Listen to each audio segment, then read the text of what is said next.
Press the release button to detach the cyclone and bin.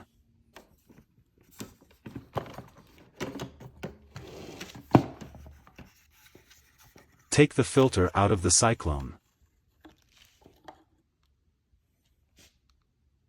Run cold water through the opening of the filter. Then, rinse the outside of the filter until it is clean.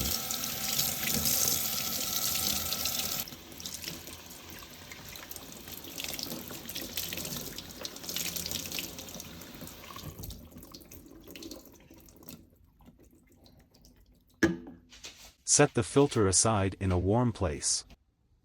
Once dry, return the filter to the cyclone. Reattach the cyclone assembly to the machine.